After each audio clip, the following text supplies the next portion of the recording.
J'ai invité aujourd'hui Patrick Pellata, l'ancien numéro 2 de Renault et qui est depuis son départ de la firme aux losanges après l'affaire, on s'en souvient, de vrai faux espionnage, vice-président exécutif de la société américaine Salesforce, leader mondial du cloud computing d'entreprise avec près de 3 milliards de dollars de chiffre d'affaires. Alors que représente le cloud computing en tant qu'infrastructure et software pour les entreprises, notamment dans leurs relations clients, mais aussi dans leur organisation? On va en parler donc avec mon invité Patrick Pellata. Bonjour. Bonjour. Merci d'avoir accepté l'invitation de Xerfi Canal. Alors, petite leçon d'explication peut-être avant de démarrer. Tout le monde a en tête le cloud, un peu comme ma cassette. Mais on ne sait pas trop finalement ce qu'il y a derrière. C'est d'abord une architecture de serveurs, c'est ça?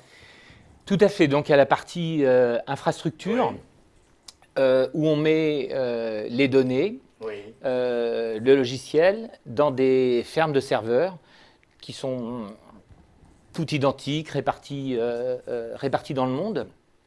Et on a déjà une première économie d'échelle. Ça coûte à peu près 10 fois moins cher, ça coûte 10 fois moins d'énergie de stocker des données dans une entreprise avec ses installations propres versus dans ces fermes de serveurs. Mais c'est en fait une petite synergie. Donc ça, c'est vraiment le cloud infrastructure, c'est le niveau 0. Oui, c'est celui qu'on a en tête d'ailleurs, qu'on connaît un peu.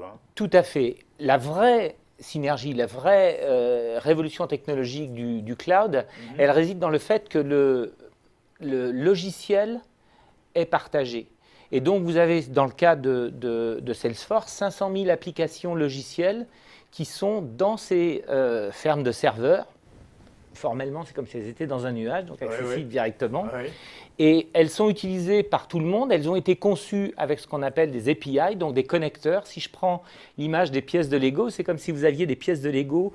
Elles sont déjà toutes prêtes à être assemblées. Donc vous n'avez plus à écrire de code, à écrire d'applications. Vous prenez celles qui existent. Et comme tout le monde peut utiliser celles qui vont l'intéresser parmi ces 500 000, il y a toujours celle qui va bien, ou presque toujours celle qui va bien. Vous assemblez et vous avez à votre disposition en quelques heures, en quelques jours, au grand maximum en quelques semaines, une application complexe qui va tourner sur une infrastructure qui est indépendante de la vôtre. Vous n'avez pas à vous préoccuper de l'adaptation du logiciel à vos infrastructures, puisque tout ça va se passer dans le cloud. Ça, c'est vraiment la deuxième et je dirais la plus importante des synergies. Et là où on en est donc aujourd'hui, et notamment, et c'est ce qui fait aussi le succès de votre entreprise, c'est effectivement cette maniabilité, cette adaptabilité et cette capacité de proposer des solutions presque sur mesure. Exactement, c'est probablement la raison pour laquelle aussi Salesforce a été nominée par Forbes la 3 années de suite entreprise la plus innovante au monde. Parce que ça nous donne une agilité, une capacité à se développer et on se développe avec nos clients. Donc quand un client a un besoin nouveau dont on se dit tiens, il n'est sûrement pas le seul à avoir ça, on va développer cette application, elle est mise dans le cloud, elle est immédiatement disponible pour tout le monde. Alors, et ça m'amène, excusez-moi, à la troisième avantage du cloud computing, c'est que, alors qu'aujourd'hui, une entreprise, même très grande, va développer son logiciel, va avoir une petite économie d'échelle, aujourd'hui, c'est l'économie d'échelle de la planète. Toutes industries, toutes entreprises confondues que vous retrouvez dans le cloud. Et vous allez trouver cet avantage sur la sécurité, sur le plan économique. Vous allez le trouver sur l'agilité et vous allez le trouver aussi avec des applications auxquelles peut-être vous n'avez jamais pensé, mais qu'en fait d'autres y ont pensé. Elles sont maintenant disponibles, vous pouvez les intégrer. Alors ça veut dire aussi, Patrick Pellata, vous parliez de coûts divisés par 10, peut-être par 100 demain en termes d'économie d'échelle, que ça démocratise en quelque sorte tous ces serveurs et ça permet à des startups, par exemple, ou à des petites entreprises d'être tout de suite très opérationnelles avec des outils à la pointe qui peuvent être adaptables, auxquels on peut ajouter ce qu'on appelle des suites informatiques.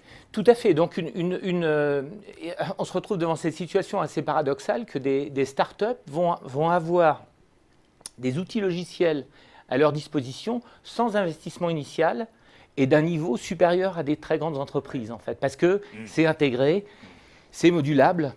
Et au fur et à mesure qu'elles grandissent, elles rajoutent des applications, des utilisateurs, et c'est aussi simple que ça. Donc ça devient effectivement l'informatique de pointe, entre guillemets, devient beaucoup moins technologique pour l'utilisateur, beaucoup plus accessible. Et finalement, ce qui est important maintenant, c'est quelles idées vous avez sur votre propre business, sur vos propres process, sur vos relations clients, sur ce que vous voulez changer. Les outils pour faire ça, ils existent très vraisemblablement déjà dans ces 500 000 applications. Alors justement, et je le disais en préambule, ça impacte très fortement le CRM, la relation client. Est-ce que vous pouvez nous donner un ou deux exemples en quoi effectivement cette modularité assez exceptionnelle permet d'être up to the point le plus rapidement possible, le plus réactif en relation client? Oui, tout à fait. Cette espèce de révolution de la relation client, elle a deux sources. D'abord, elle a une source tout simple, c'est que les clients eux-mêmes, aujourd'hui, pour faire énormément de choses dans leur vie, ils passent par leur smartphone, point. Oui. Donc, ils ont des demandes et ils n'écoutent plus beaucoup la publicité, ils écoutent les réseaux sociaux, ils écoutent leurs amis, ce que leurs amis disent, etc. Donc ça, c'est une vraie révolution et celle-là, elle a un fondement technologique qui est le même, c'est le cloud, mais c'est le cloud de Google, de Facebook, de Twitter, etc., qui a permis ça. Donc ça, c'est la première révolution, c'est les attentes des clients qui sont en train de changer très très vite. La deuxième révolution, pour une grande entreprise, c'est que tous les points de contact avec le client peuvent être désormais unifiés. Alors que traditionnellement, c'est le cas dans l'automobile, mais c'est le cas dans Ah oui, il y avait les données collectées par le concessionnaire, par le vendeur, par le service après-vente, etc. Exactement, voilà. Sur la garantie, et ces choses-là étaient séparées, très mal connectées, quelquefois pas connectées du tout, quelquefois contradictoires, ce qui fait que quand vous adressez à un guichet, on oublie ce qu'on vous a dit à un autre guichet, on oublie votre passé avec la marque si vous avez un problème, etc.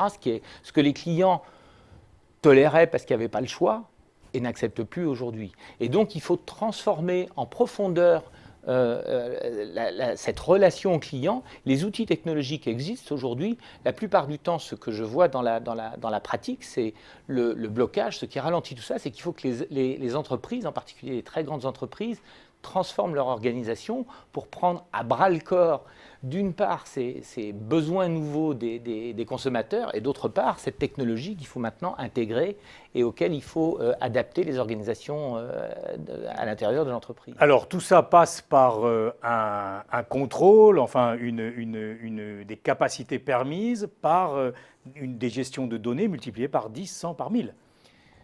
Il n'y a pas vraiment de limite aujourd'hui à ce qu'on peut stocker en données. On peut considérer que c'est infini, ça ne l'est pas vraiment, mais c'est plus du tout un critère.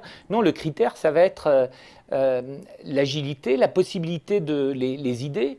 Une entreprise qui avait l'habitude de faire de la publicité massive, d'avoir son site web, son portail, etc., et qui va devoir maintenant rentrer en relation avec ses clients par les médias sociaux, mais aussi par des applications sur smartphone dans lesquelles vous avez directement accès à votre service. Ça veut dire qu'il va y avoir de nouveaux entrants qui vont pouvoir quelque part mettre à mal l'ancien château de cartes et en créer un nouveau, et qu'il n'y a plus de position conquise, y compris dans l'automobile, y compris dans les métiers qu'on croit les plus établis. Oui, alors on a déjà vu le film dans la musique, hein. Par exemple, l'achat de la musique, c'est plus que c'était il y a seulement 10 ans.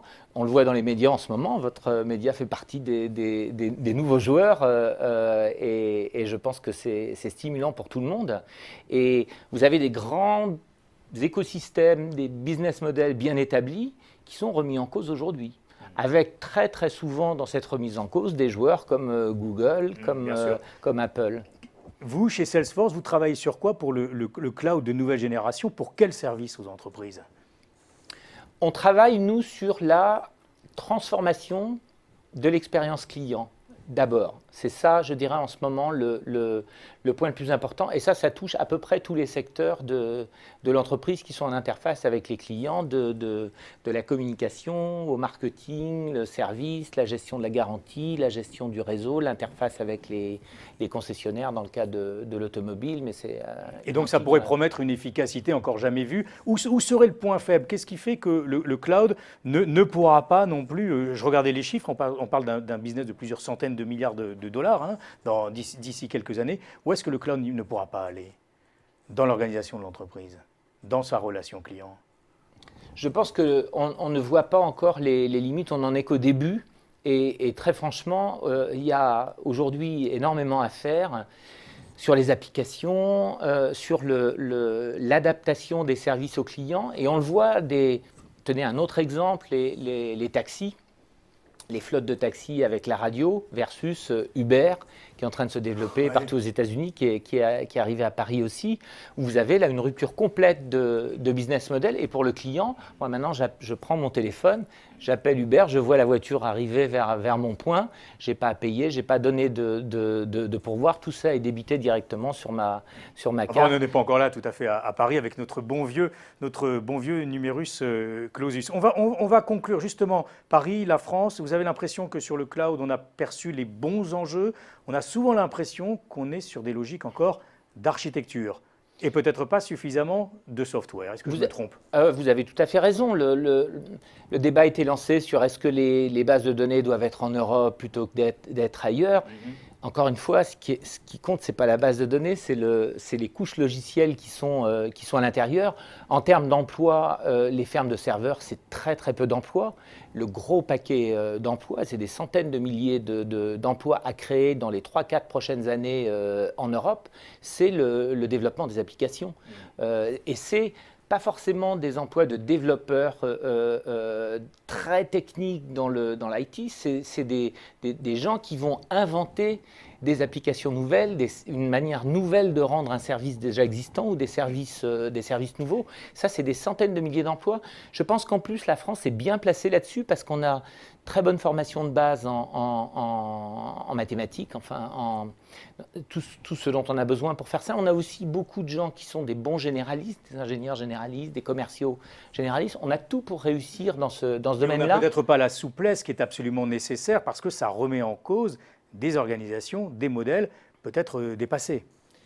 Oui, alors il y a deux manières de regarder les choses. C'est qu'effectivement, la transformation sera probablement plus difficile, mais le potentiel de progrès qu'elle peut rapporter précisément parce qu'on a eu des choses plus figées, plus hiérarchiques qu'ailleurs, est probablement très supérieur à ce qu'il est ailleurs. Bon, eh bien, merci Patrick Pellata d'avoir été en notre compagnie depuis Paris, mais vous êtes basé à San Francisco, donc vous avez du tout au tout changé de vie, hein, on peut dire, après l'épisode Renault, et bien de nous avoir amené un peu plus loin, de nous avoir fait monter un peu plus, toujours dans les nuages, sur les possibilités et puis les applications pour donc les entreprises. Merci à vous Patrick Pellata sur Xerfi Canal. Avec plaisir.